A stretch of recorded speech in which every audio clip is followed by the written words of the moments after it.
श्रीमन्महागणाधिपतये नमः। श्री सरस्वत्यै नमः। श्री गुरुभ्यो नमः। ओम नमो भगवते वासुदेवाय। श्री गुरुदेव दत्तात्रेयाय नमः। योगीशरूपं परमात्मवेशं सदानुरागं सहकार्यरूपं वरप्रसादं विबुधैकसेव्यं श्रीपादराजं शरणं प्रपद्ये। श्रीमद्भागवत महापुराणे पंचमस्कंधे अथ त्रयोदशोऽध्यायः। संसाररूप अरण्याचे वर्णन आणि रहुगणाची संशयनिवृत्ती। जडभरत म्हणाला, ज्याप्रमाणे पैशाच्या मागे लागलेला व्यापाऱ्यांचा तांडा व्यापारासाठी देशोदेशी जाताना एखाद्या दुर्गम अरण्यात पोचावा, त्याप्रमाणे मायेने संसारातून तरुण जाण्यास कठीण अशा प्रवृत्ती मार्गात ढकललेला हा जीवसमूह सुखरूप धनाच्या आशेने रज, तम, सत्व या गुणांनी निर्माण केलेली कर्मे स्वतःचे कर्तव्य समजून करीत संसाररूप अरण्यात जाऊन पोचतो। तेथे त्याला जराही सुख मिळत नाही। हे राजा, त्या अरण्यात प्रपंचविषयक कुबुद्धी असणाऱ्या जीवसमूहाला हे इंद्रिय नावाचे 6 चोर बळेच लुबाडतात। म्हणजेच धर्मासाठी वापरावयाचे द्रव्य स्वतःच्या उपभोगासाठी वापरतात। लांडग्यांनी कळपातील मेंढराला आपल्याकडे ओढावे तसे स्त्रीपुत्रादी रूप कोल्हे परमार्थाविषयी बेसावध असणाऱ्या जीवाला आपापल्याकडे ओढत असतात। पुष्कळ वेली, गवत, झुडपे यामुळे जाण्यास कठीण अशा गुहेत पोचलेल्या माणसाला डास, मधमाशा यांनी हैराण करावे, त्याप्रमाणे कामना, निरनिराळी कामे यांनी कठीण असलेल्या गृहस्थाश्रमात राहणाऱ्या माणसाला दुर्जन लोक सतावून सोडतात। काही वेळा अरण्यात गेलेल्या माणसाला असंभाव्य नगराची आकृती दिसावी व ती त्याला खरी वाटावी, तसे हे देहरूप नगर जीवाला सत्य वाटू लागते। काही वेळा अरण्यात गेलेल्या माणसाला वेगाने धावणारे प्रकाशित पिशाच दिसावे व त्याने त्याच्या आकर्षणाने त्याच्या पाठोपाठ पळावे, तसा संसारारण्यातील हा जीव सोन्याच्या द्रव्याच्या आकर्षणामुळे त्याच्या मागे लागून ते मिळविण्यासाठी खूप खटपट करतो। अरण्यात पोचलेला माणूस राहण्यासाठी जागा, पाणी, द्रव्य इत्यादी मिळविण्यासाठी इकडे तिकडे भटकतो। त्याचप्रमाणे संसाररूप अरण्यात आलेला जीव राहण्यासाठी घर, अन्न, पाणी, द्रव्य इत्यादी मिळवण्यासाठी खूप धावाधाव करतो आणि ते मिळाल्यावर त्याच्याविषयी आपलेपणा बाळगून ते गेले असता खूप दुःखी होतो। वावटळीमुळे उडालेली धूळ सगळीकडे भरल्यामुळे व डोळ्यांतही गेल्यामुळे अरण्यात गेलेल्या जीवाला जशा दिशा कळत नाहीत, त्याचप्रमाणे वावटळीप्रमाणे गरगर फिरणाऱ्या स्त्रीच्या प्रेमविलासादिकांनी ज्याची दृष्टी धुंद झालेली असते, असा जीव कर्माच्या साक्षी असणाऱ्या दिशारूप देवतांना जाणत नाही आणि मनसोक्त कुकर्मे करीत राहतो। न दिसणाऱ्या घुंगुरट्यांच्या आवाजाने कानशू उठलेला अरण्यवासी घुबडांच्या घुतकाराने भयभीत होतो। भुकेने व्याकुळ झाला की बिब्यासारख्या निषिद्ध झाडाच्या आश्रयाला जातो आणि तहान लागल्यावर मृगजळाकडे धाव घेतो। त्याचप्रमाणे संसारारण्यातील जीव पाठीमागे निंदा करणाऱ्यांच्या शब्दांनी जसा व्यथित होतो, तसाच समोर अपशब्द बोलणाऱ्यांच्या वाग्बाणांनी सुद्धा घायाळ होतो। भुकेने व्याकुळ झाला की धर्मभ्रष्ट लोकांचे अन्नसेवन करतो आणि विषय मृगजळासारखे आहेत हे माहीत असूनही त्यांच्या मागे लागतो। पाणी नसणाऱ्या नदीत पडल्यामुळे माणसाचे हातपाय मोडतात व पाणीही मिळत नाही। त्याप्रमाणे हा जीव इहपरलोकी दुःखदायक असणाऱ्या नास्तिक मताचा स्वीकार करून दुःखी होतो। नातलगांकडून अन्नवस्त्रादिकांची आशा करतो। अरण्यवासी कधी वणव्यात सापडून होरबळतो तर कधी पिशाच्चांना पाहून जीव घेतल्यासारखा दुःखी होतो। तसाच संसारारण्यातील प्राणी वणव्यासारख्या दुःखदायक घरात राहून कधी शोकाग्नीने होरबळतो तर कधी राजाने प्राणाहून प्रिय धन, कर इत्यादी रूपाने हिरावून घेतल्याने जीव गेल्यासारखा कष्टी होतो। अधिक बलवान असलेल्या कोणी कधी याचे धन हिसकावून घेतले तर हा दुःखी होऊन शोकाने आणि मोहाने निपचित होऊन पडतो आणि कधी गंधर्व नगरीप्रमाणे असणाऱ्या मनासारख्या नातलगात जाऊन घटकाभर सर्व दुःख विसरून आनंद मानू लागतो। काट्याकुट्यांनी पायाची चाळणी झालेला अरण्यवासी जेव्हा पर्वतावर चढू इच्छितो तेव्हा उदास होतो। त्याप्रमाणे संकटांनी वेढलेला जीव मोठमोठी कामे करू इच्छितो तेव्हा निराश होतो. कधी तो भुकेच्या आगीने संतप्त होऊन आपल्या नातलगांवरच चिडू लागतो. कधी झोपरूपी अजगराचा घास बनून वनात फेकून दिलेल्या मुर्द्याप्रमाणे पडून राहतो. यावेळी त्याला काहीच शुद्ध नसते.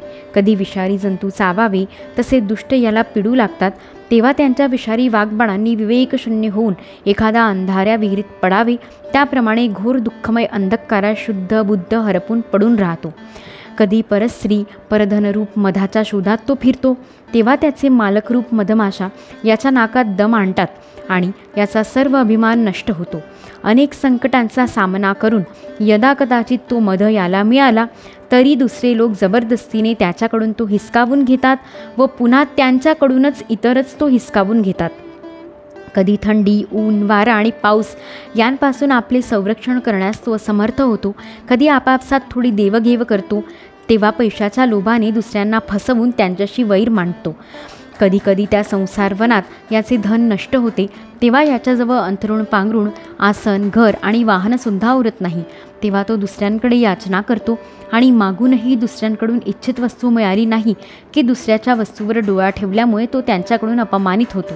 अशा प्रकारे व्यावहारिक संबंधांच्यामुळे एकमेकांविषयी वैरभाव वाढल्यावर सुद्धा तो जीवसमूह आपापसात विवाहादी संबंध घडवून आणतो आणि पुन्हा या मार्गात निरनिराळे कष्ट आणि धनक्षय होणे इत्यादी संकटे भोगता भोगता मृतमत होऊन जातो.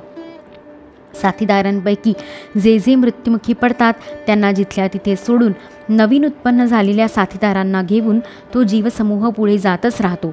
वीरवरा, त्यापैकी कोणताही प्राणी आजपर्यंत परत आला नाही किंवा कोणीही ह्या संकटमय मार्ग पार करून परमानंदमय योगाला शरण गेलेला नाही. ज्यांनी मोठमोठ्या दिग्गजांना जिंकले आहे ते धीर वीर पुरुष सुद्धा पृथ्वीवर ही माझी आहे असा अभिमान धरून आपापसात वैर पत्करून संग्रामभूमीवर लढून मरण पत्करतात. पण वैरहीन परमहंसांना जे भगवान विष्णूंचे अविनाशी पद मिळते तेथे हे काही जात नाहीत. वेलींच्या कोव्या फांद्यांप्रमाणे असलेल्या स्त्रियांच्या बाहूंचा आश्रय घेऊन त्यांच्या ठिकाणी जीव आसक्त होतो. वेलींच्या फांद्यावर बसून किलबिल करणाऱ्या पक्ष्यांप्रमाणे स्त्रियांच्या कडेवर बसून बोबडे बोलणाऱ्या मुलांची त्याला ओढ लागते. काही वेळा सिंहांच्या कळपाप्रमाणे असणाऱ्या जन्ममरणरूप कालचक्राला भिवून यापासून सुटका होण्यासाठी तो बगळे, कावळे, गिधाडे यांच्यासारख्या नास्तिक मतांचा स्वीकार करून त्याप्रमाणे वागू लागतो. जेव्हा त्यांच्याकडूनही काही फलप्राप्ती होत नाही तेव्हा तो हंसासारख्या ब्राह्मण कुळात प्रवेश करू इच्छितो परंतु त्याला त्यांचे आचरण कठीण असल्यामुळे आवडत नाही. म्हणून वानरासारख्या आचारशून्य लोकांशी मैत्री करून त्यांच्या जाती स्वभावानुसार दाम्पत्य सुखात मग्न होऊन विषयभोगांनी इंद्रियांना तृप्त करीत राहतो आणि एकमेकांची तोंडे पाहण्यातच आपल्या आयुष्याचा कालावधी विसरतो. तेथे झाडांप्रमाणे तात्पुरते सुख देणाऱ्या घरात राहून पत्नी पुत्रांच्या प्रेमात गुरफडून विषयसुखे भोगता भोगता दीनवाणा होऊन जातो. अशा रीतीने या संसार बंधनातून बाहेर पडायला असमर्थ असलेला तो स्वतःच्या या चुकीमुळे पर्वताच्या कड्यांवरून खाली दरीत कोसळावे तसा रोगादी दुःखात सापडतो. दरीत कोसळणारा मनुष्य दरीत असलेल्या हत्तीच्या भीतीने हाताला लागलेल्या एखाद्या वेलीला लोंबकळत राहावा तसा हा जीव त्या वेलीसारख्या असणाऱ्या आपल्या पूर्वकर्माला पकडून तसाच राहू लागतो. शत्रुदमना, एखादे वेळी याना त्या रीतीने या आपत्तीतून त्याची सुटका झाली तरी तो पुन्हा आपल्या गोतावयातच येतो.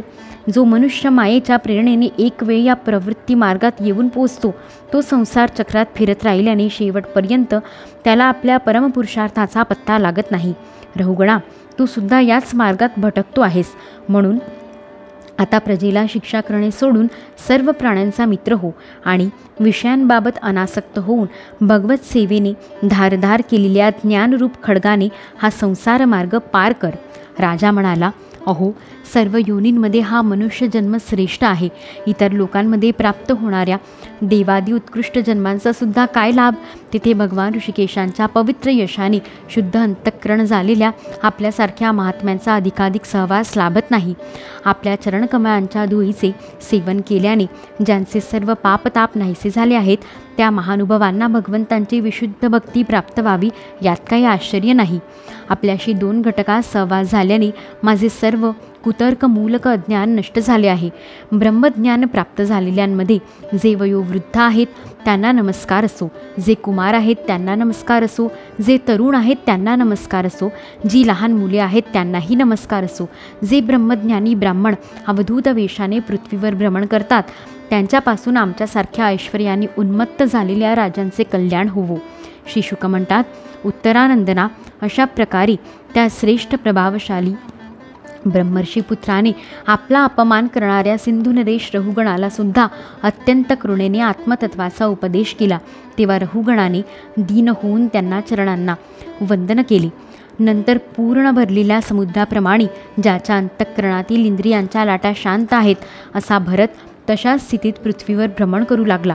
सौवीरपती रहुगणाला त्याच्याशी झालेल्या सत्संगामुळे परमात्म तत्वाचे ज्ञान होऊन त्याने अविद्येमुळे अंतःकरणात दृढ असलेल्या देह हाच आत्मा या बुद्धीचा त्याग केला. राजा, जे लोक भगवंतांच्या आश्रयाला असणाऱ्या अनन्य भक्तांना शरण जातात त्यांचा असाच प्रभाव असतो. राजा परीक्षित म्हणाला, महाभागवत मुनिश्रेष्ठा, आपण मोठे विद्वान आहात.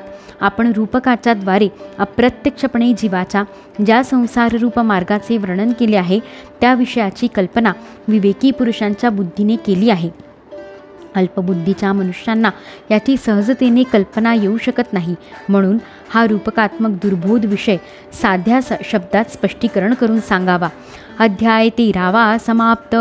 इति श्रीमद्भागवते महापुराणे पारमहंस्या संहितायां पंचमस्कन्धे त्रयोदशोऽध्यायः. ऋषिकेशमेवाग्मनः कायजातं हरे ज्ञानतो विश्वसाक्षिन्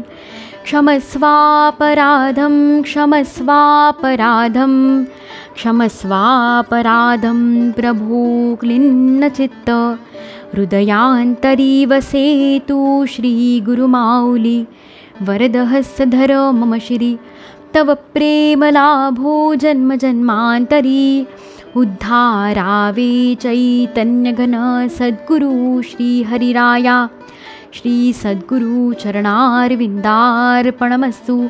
श्रीकृष्णार्पणमस्तु. अवधूतचिन्तन श्री गुरुदेव दत्त.